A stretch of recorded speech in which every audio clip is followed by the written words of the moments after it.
어서오세요. 반갑습니다. 안녕하세요. 저는 30대 후반의 평범한 남자입니다.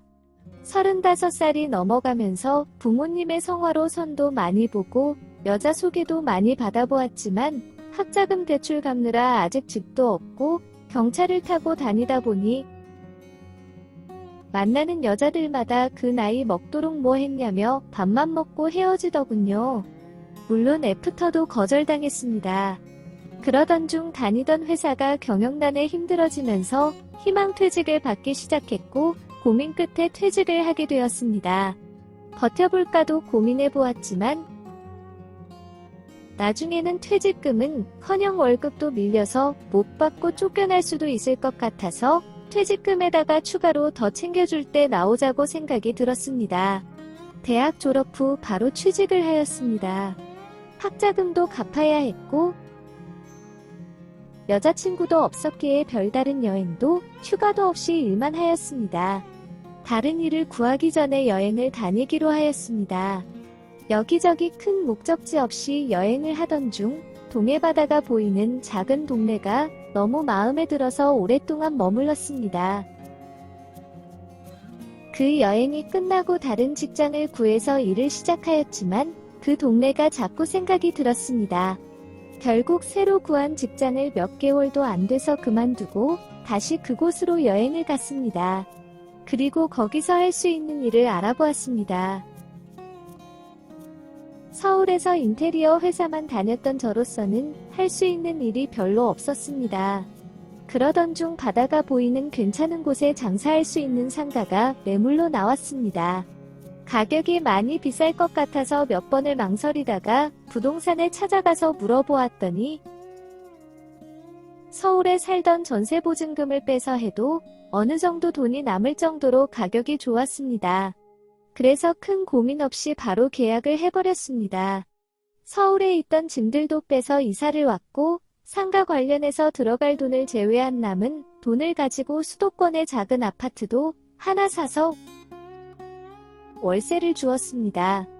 인테리어 회사에 다녔던 경험을 가지고 제가 할 카페의 인테리어를 하기 시작했습니다. 혼자서 하다 보니 시간이 많이 걸리긴 했지만 제법 저렴한 금액에 나름 이쁜 카페를 만들 수 있었습니다. 그러면서 틈틈이 시내로 나서 바리스타 학원도 다녔습니다. 그렇게 오픈 저의 카페는 저렴한 가격과 뷰 맛집, SNS 성지가 되면서 손님들이 몰리기 시작했습니다. 도저히 혼자서는 운영이 할 수 없는 상황까지 오게 되었고 여러 명의 알바생을 두게 되었습니다. 그 알바생 중에 지금의 아내가 있습니다. 30대 초반에 알바에 지원한 아내였기에 나이가 많아서 걱정은 되었지만 시골이기에 사람을 구하기도 힘들고 나이에 비해 20대 중반 정도는 동안이었기에 아내를 뽑게 되었습니다. 몇 개월을 같이 일해보니 성격도 좋고 성실해서 관리 매니저로 정직원 채용을 하게 되었습니다. 그렇게 가까워지면서 1년간의 연애 끝에 결혼도 하게 되었습니다. 지금까지 만났던 여자들은 제 조건이 형편없다며 싫어했지만 제 아내는 있는 그대로의 저를 사랑해 주었습니다. 하지만 연애할 때도 너무나 잘 삐져서 힘들고 그것 때문에 싸우기도 여러 번이었습니다. 결혼을 하면 좀 달라질 줄 알았는데 역시나 그대로였습니다. 오히려 더 심해졌습니다. 특히나 예민하거나 심할 때는 매장이 바쁜 것을 알면서도 말도 안 되는 것을 요구하였고 역시나 그 요구를 들어주지 못하면 며칠을 삐져 있었습니다. 그래도 안 되면 처갓집으로 가서는 제가 가서 손이 발이 될 때까지 빌고 달래야만 집으로 돌아왔습니다. 하지만 그런 것도 한두 번이면 이해하고 넘어가겠지만 한 달에도 몇 번씩 그러다 보니 저도 지쳐갔습니다. 어느 순간부터는 처갓집에 데리려 가지도 않았습니다. 집에 오면 씻고 잠자기 바빴습니다. 그럴 때면 아내보다 10살이 어린 처제가 저희 집이나 매장으로 왔습니다. 아내가 갑자기 일도 안 나오고 처갓집 갈 때마다 알바생을 뽑았다가 다시 나오면 자를 수도 없기에 아내가 없는 날이면 일하는 사람이 부족하니 더 바쁘고 힘든 날입니다.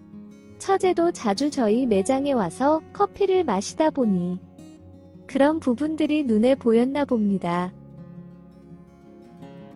아내가 처갓집 가는 날이면 본인이 시간이 될 때마다 오게 된 것이었습니다. 아내가 얼마나 자주 처갓집으로 갔으면 이제 처제가 아내보다 일을 더 잘하는 것 같습니다. 바쁜 시간에 도와주고서는 한가해질 시간이 되면 저희 집으로 가서 밀린 설거지나 빨래 등 집안일도 처제가 해주었습니다. 그럴 때마다 매번 고맙다며 용돈을 챙겨주었지만 아내의 별난 성격 때문에 오히려 더 미안하다며 저한테 사과를 하였습니다. 사고가 터진 그날도 아내가 처갓집에 가 있던 중이었습니다. 처제가 매일같이 학교가 끝나자마자 매장으로 와서 일을 도와주었습니다. 그날도 퇴근 시간쯤 되니까 밥 해놓았으니 집으로 바로 오라고 문자가 와 있었습니다. 며칠간 도와준 처제에게 너무 미안해서 평소에 좋아하던 치킨도 사서 집으로 갔습니다. 처제는 치킨을 먹고 저는 처제가 차려준 집 밥을 먹으며 술도 한잔하였습니다. 저와 자주 술 친구를 해주었던 처제는 그날도 저에게 언니 성격 맞춰줘서 고맙다면서 형부 같은 남자가 없다며 저를 위로해 주었습니다. 그렇게 한 잔 두 잔 먹다 보니 양주까지 먹게 되었고 완전 만취를 해서 기억을 잃고 잠이 들었습니다. 아침에 일어나 보니 제 옆에서 처제가 자고 있었습니다. 몇 번 술 먹고 자고 간 적은 있었지만 같은 침대에서 잔 적은 없었습니다. 순간 어렴풋이 나는 기억으로는 처제와 대형 사고를 친 것 같았습니다. 널브려져 있는 속옷등 주변을 확인해 보니 그 기억은 꿈이 아니라 현실이 맞았습니다. 하지만 너무 많이 먹는 술 때문에 머리는 너무 아팠고 그냥 다시 잠을 잤습니다. 자고 일어나니 처제는 없었고 간단한 식사만 준비되어 있었습니다. 그날 이후로 매장에는 도와주려 처제가 평소처럼 왔지만 어색한 기운이 흘렸고 저희 집에 도와주려 오지 않았습니다. 그날도 아내가 처갓집 가 있던 어느 밤이었습니다. 갑자기 연락도 없이 처제가 집으로 찾아왔습니다. 얼마나 울었는지 눈이 퉁퉁 부어 있었습니다. 무슨 일이 있었냐며 얼른 들어오라고 하였습니다. 처제가 한참을 고민한 끝에 저에게 임신 테스트기를 보여주면서 임신을 했다는 것이었습니다. 순간 지난번에 그 일이 생각나면서 가슴이 철렁했습니다. 내 아기냐고 물었더니 제 아이인지 남자친구의 아이인지 모르겠다는 것이었습니다.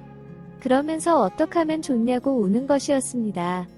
혼자서 지우려고 했지만 너무 무섭기도 하고 아기한테도 미안하다면서 처제는 낳고 싶다는 것이었습니다.